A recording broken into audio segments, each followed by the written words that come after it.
Hey everybody, it's Dave for the Friday Roundup. I can't believe Friday's already here. This has been a crazy fast week. But I do want to, as always, every Friday afternoon give you an update of how things are going at Affirmations and answer any of your questions. If you have any questions, be sure to send them into the write a comment section and we will go from there. It's been a crazy week. I'm sure it's been a crazy week for all of you. I hope that your family and your friends are well and healthy. So far, so good at Affirmations as far as everybody's health is concerned. We had talked about some security issues we were having in our groups. I think we've resolved those. We haven't had any more Zoom bombing going on all week. All of our programs continue, most all of our programs continue to be up online and on Zoom. And we continue to get more people coming in from all over the state, especially rural areas of the state, and even from over the world. So as I said before, if there's a silver lining in any of this, I think we'll have some type of hybrid with our groups moving forward so that we can continue to reach youth in the rural areas or seniors in the rural areas or the recovery community in our AA groups, in our NA groups, our crystal meth groups. And so we'll see how that all develops. But for now, the security issues, as far as we know, have been cleared up and doing well. Financially, the organization is still on track and steady. We have applied for some of the government funding, the payroll protection plan, for example. There's some funds out of Oakland County that we've applied for emergency COVID funding, and we should be hearing back on those pretty soon. So we'll see how that goes.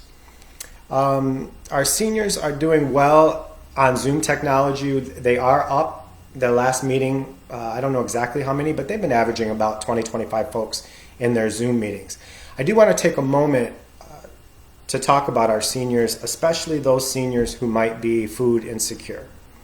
If you know of an LGBTQ senior who is struggling with food insecurity, I'd really appreciate it if you would email me directly. And Kyle, I think, is chat. He'll put in the chat my email address. You can also find it at Affirmations website. Let's keep it private between you and I. And if you are a senior who's food insecure or you know a senior who's food insecure, email me. I'll give you a call on my cell. We can have that conversation and we will do our best to get food delivered to their front door during this crisis. So please let me know about that. I do want to remind everybody that while we had to cancel Spring Bash, which was scheduled for April 18th, it has been moved to Halloween. So that's a Saturday, the 31st, and it'll be a black tie masquerade. So we're looking forward to that. As long as the virus calms down by then and we're able to meet in groups again, we should still be able to have the Spring Bash on Halloween. Before this happened, and before we had to close the building, we were doing some paint projects with the help of some very dedicated community members. And we are looking forward to the day that we're able to open Affirmations doors again so that all of you can see some of the things that we were working on. Some of you already saw the new mural in the building, but we also had been painting the staircase and a lot of our hallways and rooms. And so maybe we'll get a little teaser up of some of the work that had been done and that we have to look forward to when we reopen the building. But I'm excited. It's a fresh new look, and I think some of you will like that as well. So our youth are doing really well. They are on a different platform than Zoom called Discord, and they had a lot of youth show up for their youth drop-in, and again, from other areas than Southeast Michigan. Same with our transgender groups from other areas in Southeast Michigan. So youth are doing well. We have even more security in those rooms to make sure that the right people are in those rooms with our youth. But so far so good and expanding. So that's a silver lining. I want to remind everybody that our 2019 audit financials, our audited financials, have been completed since February, 10 months ahead of schedule. And for the first time in over 5 years, it shows Affirmations in the black. So that's good news for now. And you can access that audit through our website. And Kyle will give you a link to that as well if you'd like. I want to be as transparent as I can with the community, as I always am, on our financials. And so we're glad that we've worked really hard to get Affirmations back in the black. And hopefully through this crisis we can continue to do that in 2020.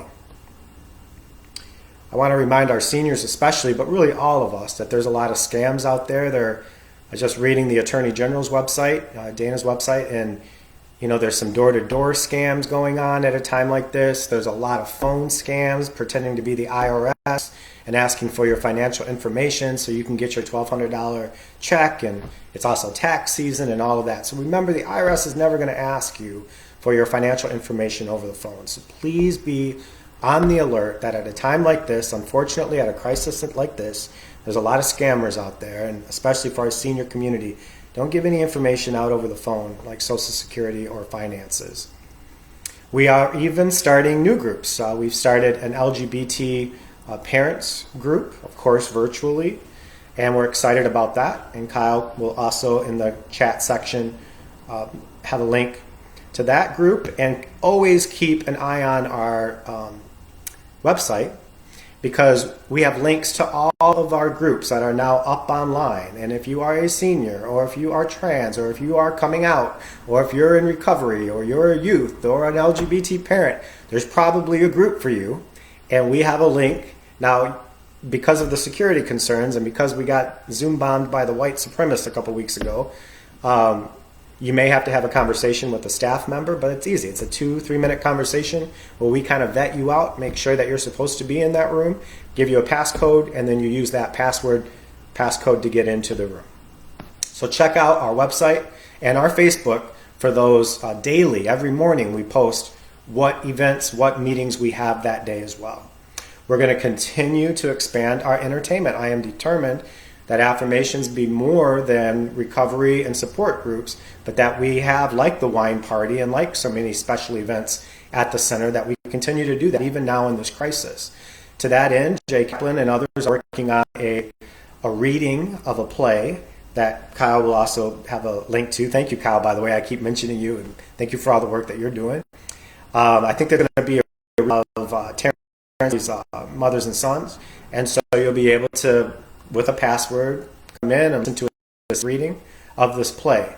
And so we'll link to that as well. And again, speaking of the wine party, I know how popular that party is. It's just 2 wine to get in.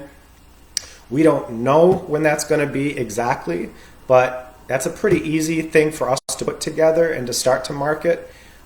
This year it's going to be a wigs and wine theme. So, wear a wig, bring bottles of wine. It's going to be a great night. It'll be a really good, as soon as we can do it, we'll do it, so that the LGBTQ community can get back together at Affirmations, see all the new painting and all the facelift that the building has, and just be together and drink some wine. So as soon as we can safely do that, we will. More to come on that as well. We recently sent out a letter to over 800 of our key supporters for Affirmations, updating them on how we are responding to the coronavirus at Affirmations. And if you haven't received that in the mail, you probably will this week. Kyle has also linked to that letter on our Facebook and website. And so he'll provide a link to that letter if you haven't received it in mail. We did a little test of sending it to staff. We haven't received it. We sent it out last Monday. So, it's been a little bit slower than usual, so we'll see. But you should be getting that letter and communication in the mail as well. I am determined, and have been since I returned back from Los Angeles in May. I can't believe it hasn't even been a year yet. To improve the communication between Affirmations in our community, and especially our donors, our volunteers, our army of volunteers, and straight allies. So we're trying to do that. And any suggestions that you might have to help us continue that communication. This Friday update is a part of that effort. We'll go from there. As always, I ask you if you have any questions, and as always, I forget to look over at the comments section. I do see a few of you in the room. We always link to this update on our social media, so anybody that can't be here at noon on Fridays can still listen to the updates at Affirmations. All right, so Kyle's been posting and linking to everything that I've talked about I don't like to take a lot of your time. If you don't have questions, those are certainly the top highlights of the organization. I want you to know that our board of directors continues to meet. Our finance committee continues to meet and deal with any financial concerns. Our development team continues to meet. Our communications team continues to meet. And by the way, the communications team has been hard at work for the last couple months on an exciting brand new website for Affirmations. I got a sneak peek of it yesterday. It looks great. I'm really excited for the community to see it. We're not quite ready to go live yet. You'll be the first to know when we do. But it gives us opportunity to tell video stories. It looks more modern and refreshed. I'm excited. It's kind of cool. It'll go along with the opening when we open up the building again, and there's such a refreshed look in the building, and a lot of painting around the building. To also launch a new website along with that I don't know. It's cool. It's good. It's some good news in all of this craziness. So everyone's meeting. The groups are up and running. Financially, of course, I'm concerned. We have talked to many of our grantors. They're all saying to us, Dave, look, you guys are doing a great job. You've turned the organization around, but let's take the big three, for example. They're not selling cars right now. The market's up and down. So there's a lot of wait and see. But I think if we could get some of the federal funds to backfill, if individual donors that can still afford to give, I think we're going to be okay. And I understand not everybody can give. Now, people are losing their jobs. People are worried about the up and down of the economy. When are things going to get back to normal? But if you can give to the organization, I ask that you do. I upped my giving last week because I just see how hard the staff is working right now. I see the desperate need of Affirmations right now, whether that's, again, food to our seniors or making sure that our youth still have youth to talk to. And I see the great potential of what we're doing right now and how it's going to change things when we get back to normal, if there ever is a new normal. So, sorry, Amy Hunter, I know you don't like that phrase. All right, that's all I've got, unless there are questions. If you do have questions, put them in the chat now. Great. Take a look at that. I wish you all a safe weekend at home again, and we'll do it again next Friday. Call me if you need me. Email me if you need me. And another reminder, if you know an LGBT senior who is food insecure, let me know. You have my email. You know where to find me, and we will make sure that senior gets the food that they need. All right. Have a great weekend, everybody. Be safe.